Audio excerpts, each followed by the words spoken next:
ಅಫ್ಘಾನ್ ಬಾರ್ಡರ್ನಲ್ಲಿ ಮತ್ತೆ ಯುದ್ಧ. ಬೆಳಗ್ಗೆ ಬಡಿದಾಡಿದ ಪಾಕ್ ತಾಲಿಬಾನ್. ಇಬ್ಬರ ನಡುವೆ ರಿಯಲ್ ವಾರ್. ನಮಸ್ಕಾರ ಸ್ನೇಹಿತರೆ. ಇಸ್ಲಾಮಿಕ್ ರಿಪಬ್ಲಿಕ್ ಆಫ್ ಪಾಕಿಸ್ತಾನ್ ಮತ್ತು ಇಸ್ಲಾಮಿಕ್ ಎಮಿರೇಟ್ ಆಫ್ ಅಫ್ಘಾನಿಸ್ತಾನ್ ಇಬ್ಬರ ನಡುವೆ ಗಡಿ ಸದ್ಯಕ್ಕೆ ತಣ್ಣಗಾಗೋ ಯಾವ ಲಕ್ಷಣ ಕೂಡ ಕಾಣಿಸ್ತಾ ಇಲ್ಲ.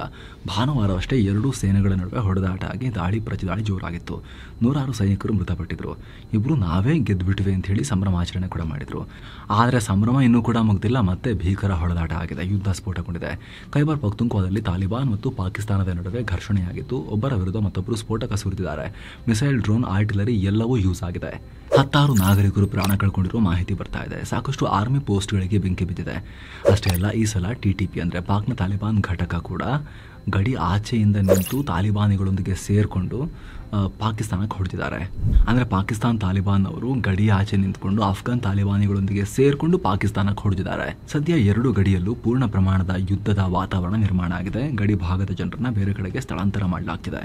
ತಾಲಿಬಾನಿಗಳು ಮತ್ತೆ ತಮ್ಮ ಸೇನೆಯನ್ನ ಗಡಿಯತ್ತ ಹೆಚ್ಚು ನಿಯೋಜನೆ ಮಾಡ್ತಿದ್ದಾರೆ.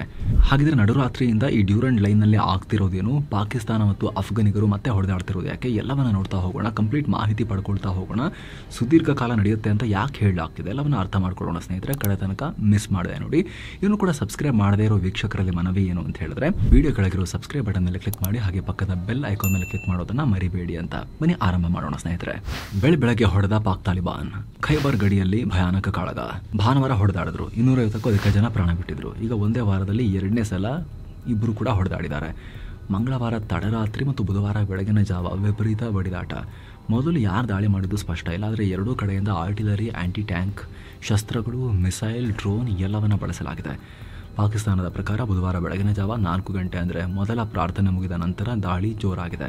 ಖೈಬರ್ ಪಖ್ತೂನ್ಖ್ವಾ ಗಡಿಯಲ್ಲಿ 60 ಗಂಟೆಗಳ ಕಾಲ ಎಲ್ಲ ಶಾಂತವಾಗಿತ್ತು. ಆದರೆ ದಿಢೀರ್ ಮಂಗಳವಾರ ರಾತ್ರಿ ತಾಲಿಬಾನಿಗಳು ದಾಳಿ ಮಾಡಿದ್ದಾರೆ. ಈ ಸಲ ಅಫ್ಘಾನ್ ಫೋರ್ಸಸ್ ಜೊತೆಗೆ ಪಾಕಿಸ್ತಾನಿ ತಾಲಿಬಾನ್ ಕೂಡ ಜಂಟಿ ದಾಳಿ ಮಾಡಿದೆ. ನಮ್ಮ ಪೋಸ್ಟ್ಗಳ ಮೇಲೆ ಅಪ್ರಚೋದಿತ ಗುಂಡಿನ ದಾಳಿ ಮಾಡಿದ್ದಕ್ಕೆ ಹೆವಿ ಆಯುಧಗಳನ್ನು ಯೂಸ್ ಮಾಡಿ ಪ್ರಬಲ ಪ್ರತಿಕಾರ ಹೇಳಿದ್ದೀವಿ ಅಂತ ಪಾಕ್ ಸರ್ಕಾರ ಹೇಳ್ತು. ಜೊತೆಗೆ ಈ ಸಂಘರ್ಷದಲ್ಲಿ ನಮಗೇನು ಮೇಜರ್ ಡ್ಯಾಮೇಜ್ ಆಗಿಲ್ಲ, ಆದರೆ ತಾಲಿಬಾನಿಗಳ ಕಡೆ ತುಂಬ ಲಾಸ್ ಮಾಡಿದ್ದೀವಿ. ಅವರ ಮಿಲಿಟರಿ ಪೋಸ್ಟ್ಗಳನ್ನು, ಟ್ಯಾಂಕ್ಗಳನ್ನು ಧ್ವಂಸ ಮಾಡಿದ್ದೀವಿ. ಅವರ ಕಮಾಂಡರ್ಗಳನ್ನು ಹತ್ಯೆ ಮಾಡಿದ್ದೀವಿ. ನಮ್ಮ ಪೂರ್ಣ ಶಕ್ತಿಯ ಉತ್ತರಕ್ಕೆ ಅವರು ಓಡ್ ಹೋದರು ಅಂತ ಪಾಕಿಸ್ತಾನ ಹೇಳ್ಕೊಂಡಿದೆ.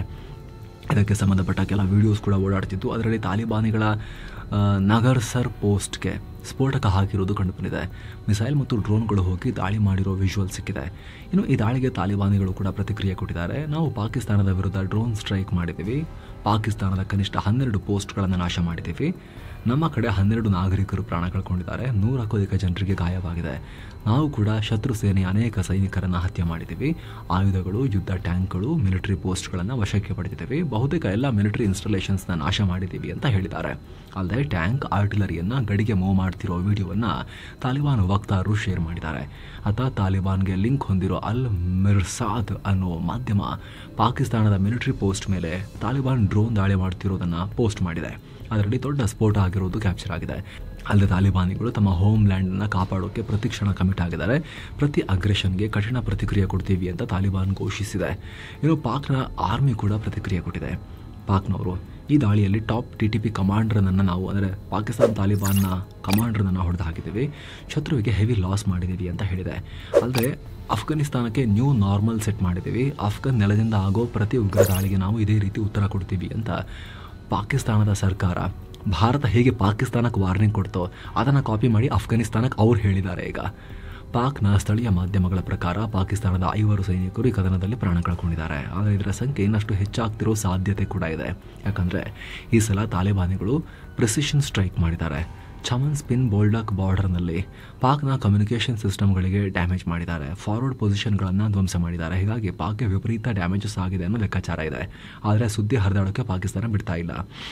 ಇನ್ನು ಇದಕ್ಕೆ ಪಾಕಿಸ್ತಾನ ಕೂಡ ತನ್ನ ಜೆಟ್ಗಳನ್ನು ನುಗ್ಗಿಸಿ ಪ್ರತಿದಾಳಿನೂ ಮಾಡಿದೆ. ಜನವಸತಿ ಕಟ್ಟಡಗಳ ಮೇಲೆ, ತಾಲಿಬಾನಿ ಪೋಸ್ಟ್ಗಳ ಮೇಲೆ ಸ್ಫೋಟಕ ಹಾಕಿದೆ. ಸದ್ಯ ಎರಡು ಕಡೆ ತೀವ್ರ ಉದ್ವಿಗ್ನ ಪರಿಸ್ಥಿತಿ ಇದ್ದು, ಕಳೆದ ಭಾನುವಾರಕ್ಕಿಂತ ಬುಧವಾರ ಶುರುವಾಗಿರೋ ಕದನ ತುಂಬ ದೊಡ್ಡದು ಮತ್ತು ಅಪಾಯಕಾರಿ ಮಟ್ಟಕ್ಕೆ ಹೋಗ್ತಾ ಇದೆ ಅಂತ ಅಲ್ಲಿಂದ ಲೈವ್ ರಿಪೋರ್ಟ್ಸ್ ಬರೋಕ್ಕೆ ಶುರುವಾಗಿವೆ.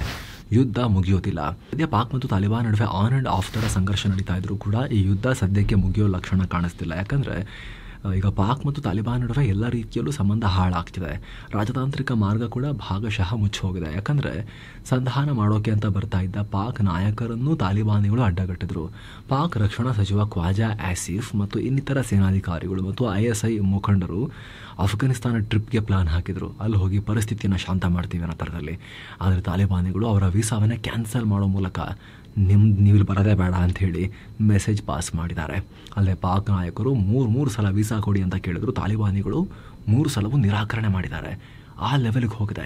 ಇದರ ಬೆನ್ನಲ್ಲೇ ಪಾಕಿಸ್ತಾನದಲ್ಲಿರೋ ತಾಲಿಬಾನ್ ರಾಯಭಾರಿಗಳನ್ನು ಕರೆಸಿ ಪಾಕ್ ಅಸಮಾಧಾನ ಹೊರಹಾಕಿದೆ. ಹೀಗಾಗಿ ಸದ್ಯಕ್ಕೆ ಯಾವುದೇ ಮಾತುಕತೆ ಇಬ್ಬರ ನಡುವೆ ನಡೀತಾ ಇಲ್ಲ.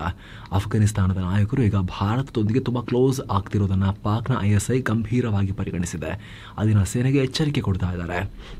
ಭಾರತ ತಾಲಿಬಾನ್ ನೆಕ್ಸಸ್ ಗಟ್ಟಿಯಾದರೆ ಪಾಕಿಸ್ತಾನ ಉಳಿಯೋದೇ ಕಷ್ಟ ಅನ್ನೋದನ್ನು ಅವರು ಮನವರಿಕೆ ಮಾಡ್ಕೊಳ್ತಿದ್ದಾರೆ. ಆ ಲೆವೆಲ್ಗೆ ಹೆದರ್ಕೊಂಡಿದ್ದಾರೆ. ತಾಲಿಬಾನ್ಗಿರೋದು ಒಂದು ವಾರ್ ಫ್ರಂಟ್, ಆದರೆ ಪಾಕಿಸ್ತಾನಕ್ಕೆ ಸುತ್ತಲೂ ವಾರ್ ಫ್ರಂಟ್ ಓಪನ್ ಆಗಿದೆ. ಹೀಗಾಗಿ ಅಡ್ವಾಂಟೇಜ್ ಆಗಿ ತಗೊಂಡು ತಾಲಿಬಾನಿಗಳು ಹೆಚ್ಚು ದಾಳಿ ಮಾಡಬಹುದು ಅಂತ ಪಾಕ್ನ ಇಂಟೆಲಿಜೆನ್ಸ್ ಪಾಕಿಸ್ತಾನದ ಸೇನೆಗೇನೆ ವಾರ್ನಿಂಗ್ ಕೊಟ್ಟಿದೆ. ಹೀಗಾಗಿ ಈ ಯುದ್ಧ ಸುದೀರ್ಘವಾಗಿ ನಡೀಬೋದು. ಪಾಕ್ ಮತ್ತು ಅಫ್ಘಾನ್ ನಡುವೆ ಸದ್ಯಕ್ಕೆ ಪರಿಹರಿಸಲಾಗದ ರೀತಿ ಉದ್ವಿಗ್ನತೆ ನಿರ್ಮಾಣವಾಗ್ತಾ ಇದೆ ಅಂತ ಹೇಳಿ ಲೆಕ್ಕಾಚಾರ ಇದೆ. ಏನೋ ಸ್ನೇಹಿತರೆ, ವರದಿಯಲ್ಲಿ ಮುಂದುವರಿಯುವ ಮುನ್ನ ಒಂದು ವಿಚಾರ. ನಮ್ಮಲ್ಲಿ ಮಾಹಿತಿ ಪ್ರಕಾರ 10 ಕೋಟಿಗೂ ಅಧಿಕ ಡಯಾಬಿಟೀಸ್ ಪೇಷಂಟ್ಸ್ ಇದ್ದಾರೆ.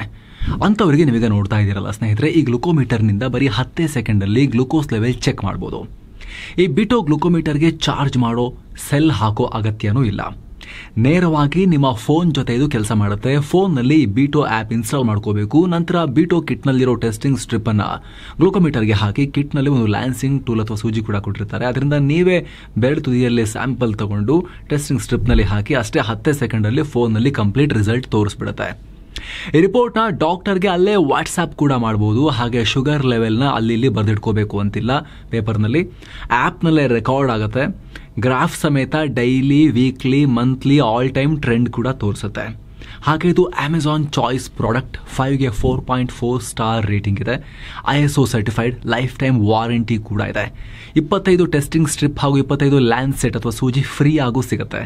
ಅಷ್ಟೇ ಅಲ್ಲ, ಈಗ ಇದರ ರೇಟ್ ಜಸ್ಟ್ 598 ರೂಪೀಸ್ ಇದೆ. ಆಫರ್ ಪ್ರೈಸ್ನಲ್ಲಿದೆ. ಸೊ ಡಿಸ್ಕ್ರಿಪ್ಷನ್ ಮತ್ತು ಪಿನ್ ಕಾಮೆಂಟ್ನಲ್ಲಿ ಲಿಂಕನ್ನು ಕೊಟ್ಟಿರ್ತೀವಿ. ಡಯಾಬಿಟೀಸ್ ಪೇಷಂಟ್ಸ್ ಅವಶ್ಯಕತೆ ಇರೋರು ಅಥವಾ ಹೆಲ್ದಿ ಇಂಡಿವಿಜುವಲ್ಸ್ ಕೂಡ ಹೆಲ್ದಿ ಲೈಫ್ ಸ್ಟೈಲ್ ಮೇಂಟೈನ್ ಮಾಡೋಕೆ ಶುಗರ್ ಲೆವೆಲ್ನ ಮಾನಿಟರ್ ಮಾಡಬೇಕು ಅನ್ನೋರು ಇದನ್ನು ಖರೀದಿ ಮಾಡ್ಬೋದು. ಅಥವಾ ಅವಶ್ಯಕತೆ ಇರೋರಿಗೆ ಸಿಂಪ್ಲಿ ಲಿಂಕನ್ನು ಕೂಡ ಶೇರ್ ಮಾಡ್ಬೋದು. ನೀವು ಡಿಸ್ಕ್ರಿಪ್ಷನಲ್ಲಿ ಪಿನ್ ಕಾಮೆಂಟ್ನಲ್ಲಿ ಲಿಂಕ್ ಇದೆ. ಆಸಕ್ತರು ಮಿಸ್ ಮಾಡದೆ ಚೆಕ್ ಮಾಡಿ. ಬನ್ನಿ ಈಗ ಸ್ನೇಹಿತರೆ ವರದಿಯಲ್ಲಿ ಮುಂದುವರಿಯೋಣ. ಫೇಲ್ ಆಗುತ್ತೆ ಪಾಕ್ ತಂತ್ರ.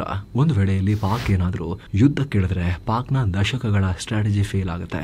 ತುಂಬ ಜನಕ್ಕೆ ಇದು ನಾರ್ಮಲ್ ಯುದ್ಧ ಅಂತ ಅನಿಸ್ಬೋದು. ಆದರೆ ಗೊತ್ತಿರಲಿ ಸ್ನೇಹಿತರೆ, ತಾಲಿಬಾನಿಗಳ ಬಗ್ಗೆ ಪಾಕ್ಗೆ ವಿಚಿತ್ರ ಹೆದರಿಕೆ ಇದೆ. ಇಲ್ಲಿ ಪಾಕಿಸ್ತಾನ ಮತ್ತು ಅಫ್ಘಾನಿಸ್ತಾನ ಎರಡೂ ಕೂಡ ಸುನ್ನಿ ಮುಸ್ಲಿಂ ರಾಷ್ಟ್ರಗಳು.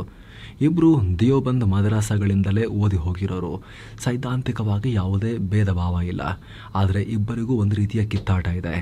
ಎತ್ನಿಕ್ ಕಿತ್ತಾಟ ಇದೆ. ಅಂದರೆ ಮತ ಧರ್ಮ ಒಂದೇ ಆದರೂ ಕೂಡ ಜನಾಂಗೀಯ ಹಿನ್ನೆಲೆಯಲ್ಲಿ ಬಡಿದಾಟ ಇದೆ. ಅವರು ಪಶ್ತೂನು ಪಖ್ತೂನು ನಾವು ಬೇರೆ ಬೇರೆ ಅಂತ ಹೇಳ್ತಾರೆ. ತಾಲಿಬಾನಿಗಳೆಲ್ಲ ಪಖ್ತೂನ್ಗಳು ಜಾಸ್ತಿ. ಅಷ್ಟು ಮಾತ್ರ ಅಲ್ಲ, ಪಾಕಿಸ್ತಾನಕ್ಕೆ ಅಫ್ಘಾನಿಸ್ತಾನವನ್ನು ಕಂಡ್ರೆ ಮೊದಲಿಂದಲೂ ಆಗಲ್ಲ ಅಸೂಯೆ ಇದೆ. ಈ ಭಾಗದಲ್ಲಿ ಮತ್ತು ಇಸ್ಲಾಮಿಕ್ ಜಗತ್ತಲ್ಲಿ ತನ್ನ ಪ್ರಭಾವ ಇರಬೇಕು ಅಂದರೆ ತನ್ನ ಪಕ್ಕದಲ್ಲಿರೋ ಅಫ್ಘಾನಿಸ್ತಾನ ನೆಮ್ಮದಿಯಾಗಿರಬಾರ್ದು ಅನ್ನೋದು ಪಾಕಿಸ್ತಾನದ ದುರಾಸೆ. ಕಾರಣ ಈಗ ಮ್ಯಾಪ್ ನೋಡಿದ್ರೆ ಪಾಕಿಸ್ತಾನಕ್ಕೆ ಹೋಲಿಸ್ಕೊಂಡ್ರೆ ಅಫ್ಘಾನಿಸ್ತಾನ ಅತ್ಯಂತ ಆಯಕಟ್ಟಿನ ಜಾಗದಲ್ಲಿದೆ. ಒಂದು ಕಡೆ ಸೆಂಟ್ರಲ್ ಏಷ್ಯಾ, ಮತ್ತೊಂದು ಕಡೆ ಮಿಡಲ್ ಈಸ್ಟ್, ಮತ್ತೊಂದು ಕಡೆ ಚೀನಾ, ಮತ್ತೊಂದು ಕಡೆ ಭಾರತ. ಹೀಗೆ ಬಲಿಷ್ಠ ಶಕ್ತಿಗಳ ನಡುವೆ ಬಫರ್ ಝೋನ್ ಥರ ಇದೆ. ಸಮುದ್ರ ಕನೆಕ್ಷನ್ ಒಂದಿಲ್ಲ ಬಿಟ್ಟರೆ ಅದನ್ನು ಅವ್ರು ಕೇಳ್ತಿದ್ದಾರೆ, ಪಾಕಿಸ್ತಾನವನ್ನು ಹರಿದು ಬಿಟ್ಟು ನಾವು ಕೂಡ ಸಮುದ್ರಕ್ಕೆ ಚಾಚ್ಕೊಳ್ತೀವಿ ಅಂತ. ಸದ್ಯಕ್ಕೆ ಅದಿಲ್ಲ. ಅದು ಬಿಟ್ಟರೆ ಅಫ್ಘಾನಿಸ್ತಾನ ಸರ್ವ ರೀತಿಯಲ್ಲೂ ಸ್ಟ್ರಾಟಜಿಕ್ ಲೊಕೇಶನ್. ಇದೇ ಕಾರಣಕ್ಕೆ ಜಗತ್ತಿನ ಎಲ್ಲ ಶಕ್ತಿಗಳು ಇದನ್ನು ವಶಕ್ಕೆ ಪಡೆಯೋಕ್ಕೆ ಪ್ರಯತ್ನ ಪಟ್ಟಿದ್ರು. ಸೊ ಇವರು ನೆಮ್ಮದಿಯಾಗಿದ್ದರೆ ಪಾಕಿಸ್ತಾನವನ್ನು ಯಾರು ಮೂಸಿ ನೋಡಲ್ಲ ಅನ್ನೋದು ಪಾಕಿಸ್ತಾನಕ್ಕೆ ಮೊದಲಿಂದಲೂ ತಲೆಗೆ ಹೊಕ್ಕಿರೋ ವಿಚಾರ. ಹೀಗಾಗಿ ದಶಕಗಳಿಂದ ಈ ರಾಷ್ಟ್ರವನ್ನು ಅಸ್ಥಿರಗೊಳಿಸೋಕೆ ಪ್ರಯತ್ನ ಪಡ್ತಾ ಇದ್ದಾರೆ. ಜೊತೆಗೆ ಅಫ್ಘಾನಿಸ್ತಾನಕ್ಕೆ ಸಮುದ್ರದ ಕನೆಕ್ಷನ್ ಇಲ್ಲ ಅಂದ್ರೆ ಏನಂತೆ, ಭಾರತ ಆ ಕನೆಕ್ಷನ್ ಕೊಡೋಕೆ ಪ್ರಯತ್ನ ಪಡ್ತಾ ಇದೆ. ಪಕ್ಕದಲ್ಲಿ ನೋಡಿ ಮ್ಯಾಪ್ನಲ್ಲಿ ಇರಾನ್ ಇದೆ. ಇಲ್ಲಿಂದ ಅಫ್ಘಾನಿಸ್ತಾನಕ್ಕೆ ಲೈನ್ ಹಾಕಿದೆ ಭಾರತ. ಆಲ್ರೆಡಿ ಟ್ರಾನ್ಸ್ಪೋರ್ಟೇಷನ್ ನಡೀತಾ ಇದೆ. ಚಬಹಾರ್ ಪೋರ್ಟನ್ನು ಭಾರತ ಆಪರೇಟ್ ಮಾಡ್ತಾ ಇದೆ. ಅಲ್ಲಿಂದ ಅಫ್ಘಾನಿಸ್ತಾನಕ್ಕೆ ಕನೆಕ್ಷನ್ ಕೊಟ್ಟು ಇಡೀ ಸೆಂಟ್ರಲ್ ಏಷ್ಯಾ ಎಲ್ಲ ಕಡೆಗೂ ನಿಮ್ಮನ್ನು ನಾವು ಒಂಥರ ಟ್ರಾನ್ಸ್ಪೋರ್ಟ್ ಕಾರಿಡಾರ್ ಥರ ಮಾಡಿ ನಿಮ್ಮನ್ನು ಅಭಿವೃದ್ಧಿ ಮಾಡೋಕ್ಕೆ ಹೆಲ್ಪ್ ಮಾಡ್ತೀವಿ ಅಂತ ತಾಲಿಬಾನಿಗಳನ್ನು ಭಾರತ ಸೇರಿಸ್ಕೊಂಡಿದೆ. ಅಫ್ಘಾನ್ ಜೊತೆ ಮುಂಚಿನಿಂದಲೂ ಕೂಡ ಭಾರತ ಕೆಲಸ ಮಾಡ್ತಾ ಇತ್ತು.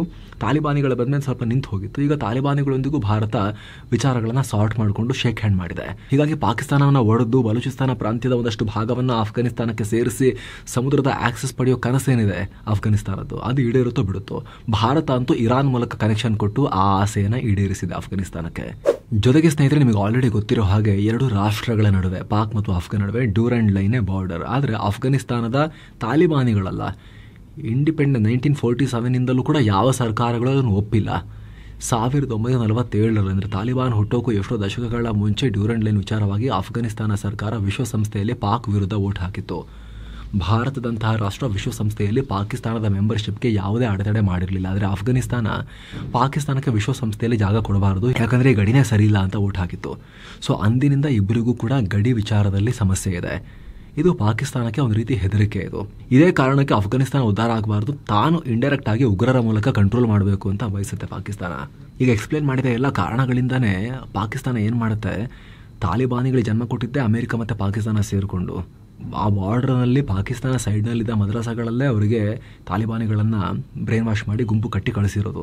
ಆದರೆ ಈಗ ರಷ್ಯಾ ವಿರುದ್ಧ ಅಂತ ಬಳಸೋಕೆ ಕ್ರಿಯೇಟ್ ಮಾಡಿದ ತಾಲಿಬಾನಿಗಳು ಅಮೆರಿಕದ ಮಾತನ್ನು ಕೂಡ ಕೇಳ್ತಾ ಇಲ್ಲ. ಅವ್ರನ್ನ 20 ವರ್ಷ ಹೊಡೆದಿಗೆ ಓಡಿಸಿದ್ದಾರೆ, ಪಾಕಿಸ್ತಾನ ಹೇಳಿದಂಗೂ ಕೇಳ್ತಿಲ್ಲ. ಆ ತಾಲಿಬಾನಿಗಳ ವಿರುದ್ಧ ಫೈಟ್ ಮಾಡೋಕ್ಕೆ ISK ಹಾಗೂ ಇನ್ನಿತರ ಸಣ್ಣ ಪುಟ್ಟ ಉಗ್ರ ಗುಂಪುಗಳನ್ನು ಪಾಕಿಸ್ತಾನ ಅವ್ರ ವಿರುದ್ಧ ಮತ್ತೆ ಎತ್ಕಟ್ಟಿ ಈಗ ತಾಲಿಬಾನಿಗಳ ವಿರುದ್ಧ ಬಿಡ್ತಾ ಇದೆ. ಇವತ್ತು ಪೂರ್ವ ಅಫ್ಘಾನಿಸ್ತಾನ ಅಂದರೆ ನಂಗರ್ಹಾರ್, ಖುನಾರ್, ಕೋಸ್ಟ್, ಪಕ್ತಿಕಾ ಮತ್ತು ಈ ಖುರ್ರಮ್ ಜಿಲ್ಲೆಗಳಲ್ಲಿ ಪಾಕ್ ಪ್ರಾಯೋಜಿತ ಉಗ್ರರ ಜಾಲ ತುಂಬ ಹರಡಿದೆ. ಹಾಗೆ ಅಫ್ಘಾನಿಸ್ತಾನದ ಉತ್ತರ ಪ್ರಾಂತ್ಯಗಳಾದ ಕುಂದೂಜ್ ಮತ್ತು ಬದಕ್ಸ್ತಾನ್ನಲ್ಲೂ ಕೂಡ ISKನ ಉಗ್ರ ನೆಲೆಗಳಿದ್ದಾವೆ. ಇವರು ಇಲ್ಲಿಂದಲೇ ತಾಲಿಬಾನಿಗಳ ವಿರುದ್ಧ ದಾಳಿ ಮಾಡ್ತಾ ಇದ್ದಾರೆ. ತಾಲಿಬಾನಿಗಳು ಸರಿ ಇಲ್ಲ, ಅವರು ಕೂಡ ಸರಿಯಾಗಿ ಶರಿಯಾ ಕಾನೂನು ಫಾಲೋ ಮಾಡ್ತಿಲ್ಲ, ಇನ್ನೂ ಭಯಂಕರವಾಗಿ ತರಬೇಕು ಅನ್ನೋದು ಇವ್ರ ಲೆಕ್ಕಾಚಾರ. ಇದೇ ಕಾರಣಕ್ಕೆ ಯಾವ ತಾಲಿಬಾನಿಗಳ ಮೂಲಕ ಇಡೀ ಅಫ್ಘಾನಿಸ್ತಾನ ಕಂಟ್ರೋಲ್ ಮಾಡ್ಬೋದು ಅಂತ ಪಾಕಿಸ್ತಾನ ಅಂದ್ಕೊಂಡಿತ್ತು, ಅವರೇ ಪಾಕಿಗಳ ವಿರುದ್ಧ ರೊಚ್ಚಿಗೆದ್ದು ಫೈಟ್ ಮಾಡ್ತಿದ್ದಾರೆ. ಅಫ್ಘಾನಿಸ್ತಾನದವ್ರು ಏನು ಕಮ್ಮಿ ಇಲ್ಲ, ಅವರು ಪಾಕಿಸ್ತಾನದ ವಿರುದ್ಧ ಅದೇ ಅಸ್ತ್ರಗಳನ್ನು ಬಳಸ್ತಾ ಇದ್ದಾರೆ. ಬಲೂಚಿಸ್ತಾನದ ಪ್ರತ್ಯೇಕತಾವಾದಿಗಳಿಗೆ ಅವರು ಸಪೋರ್ಟ್ ಮಾಡ್ತಾರೆ. ಖೈಬರ್ ಪಖ್ತೂನ್ಖ್ವಾದಲ್ಲಿ TTPಗಳಿಗೆ ಅಂದರೆ ಪಾಕ್ ತಾಲಿಬಾನ್ನವರಿಗೆ ಸಪೋರ್ಟ್ ಮಾಡ್ತಾರೆ. ಅಷ್ಟು ಮಾತ್ರ ಅಲ್ಲ, ಉಜ್ಬೇಕಿಸ್ತಾನ್ ಮತ್ತು ತಜಿಕಿಸ್ತಾನ್ನ ಫೈಟರ್ಗಳೊಂದಿಗೂ ಕೂಡ ಸಂಪರ್ಕ ಇಟ್ಕೊಂಡಿದ್ದಾರೆ. ಚೀನಾ ವಿರುದ್ಧ ಹೋರಾಡೋ ಈಸ್ಟ್ ತುರ್ಕಿಸ್ತಾನ್ ಮೂವ್ಮೆಂಟ್, ಪಾಕ್ ವಿರುದ್ಧ ಹೋರಾಡೋ ಪಶ್ತೂನಿಗಳು ಎಲ್ಲರಿಗೂ ಆಯುಧ ಸಹಾಯ ಮಾಡ್ತಾ ಇದ್ದಾರೆ ತಾಲಿಬಾನಿಗಳು. ಆದರೆ ಪಾಕಿಸ್ತಾನ ಮತ್ತು ಅದರ ಸೇನೆಗೆ, ಇಂಟೆಲಿಜೆನ್ಸ್ಗೆ ಚಾಲೆಂಜ್ ಏನು ಅಂದರೆ ಇವರೆಲ್ಲ ಗೆರಿಲ್ಲಾ ವಾರ್ಫೇರ್, ಗುಡ್ಡಗಳಲ್ಲಿ ಮರುಭೂಮಿಲಿ ಔತ್ಕೊಂಡು ದಾಳಿ ಮಾಡ್ತಾರೆ. ಅವ್ರನ್ನ ಪತ್ತೆ ಹಚ್ಚೋಕ್ಕೂ ಕೂಡ ಕಷ್ಟ. ಅವ್ರನ್ನ ಹೊಡ್ಕೊಂಡು ಹೋಗ್ತಿದ್ರೆ ಆ ಹೊಡ್ಕೊಂಡು ಹೋಗ್ತಿರೋ ಪಾಕ್ನ ಚಿಕ್ಕ ಪುಟ್ಟ ಯೂನಿಟ್ಗಳನ್ನೇ ಹಿಡಿದು ಬೇಟೆ ಆಡ್ಬಿಡ್ತಾರೆ ಇವರು. ಆ ರೀತಿ ಮಾಡ್ತಾ ಇದ್ದಾರೆ. ಹಾಗಾಗಿ ಇವ್ರನ್ನ ಮಟ್ಟ ಹಾಕೋ ತನಕ ಪಾಕಿಸ್ತಾನ ನೆಮ್ಮದಿಯಾಗಿ ಉಸಿರಾಡೋಕ್ಕಾಗಲ್ಲ, ಮಟ್ಟ ಹಾಕ್ಲಿಕ್ಕೂ ಆಗ್ತಾ ಇಲ್ಲ. ಇಂಥ ಭಯಾನಕ ಹುತ್ತಕ್ಕೆ ಕೈ ಹಾಕದಂಥ ಸಿಚುವೇಶನಲ್ಲಿ ಪಾಕಿಸ್ತಾನ ಇದೆ. ಇದಕ್ಕೆ ಸಂಬಂಧಪಟ್ಟಂತೆ ದೊಡ್ಡ ದೊಡ್ಡ ಬೆಳವಣಿಗೆಗಳಾಗ್ತಾ ಇದ್ದಾವೆ ಸ್ನೇಹಿತರೆ. ನಿರಂತರವಾಗಿ ಮಾಹಿತಿಯನ್ನು ನಾವು ನಿಮಗೆ ತಲುಪಿಸ್ತಾನೆ ಇರ್ತೀವಿ ಕಂಟಿನ್ಯೂಸ್ಲಿ. ನೀವು ಕೂಡ ಸಬ್ಸ್ಕ್ರೈಬ್ ಮಾಡಿದ್ರೆ ದಯವಿಟ್ಟು ಸಬ್ಸ್ಕ್ರೈಬ್ ಮಾಡಿ, ಪಕ್ಕದ ಬೆಲ್ ಐಕಾನ್ ಮೇಲೆ ಕ್ಲಿಕ್ ಮಾಡೋದನ್ನು ಯಾವುದೇ ಕಾರಣಕ್ಕೂ ಮರಿಬೇಡಿ. ಹಾಗೆ ಆಗಲೇ ಹೇಳಿದ ಬೀಟೋ ಗ್ಲುಕೋಮೀಟರ್ನಲ್ಲಿ ಆಸಕ್ತಿ ಇರೋರು ಡಿಸ್ಕ್ರಿಪ್ಷನ್ ಮತ್ತು ಪಿನ್ ಮಾಡಿರೋ ಕಾಮೆಂಟ್ನಲ್ಲಿರೋ ಲಿಂಕನ್ನು ಚೆಕ್ ಮಾಡಬಹುದು. Thank you so much. ಮತ್ತೆ ಭೇಟಿ ಆಗ್ತಿರೋಣ. ನಮಸ್ತೆ.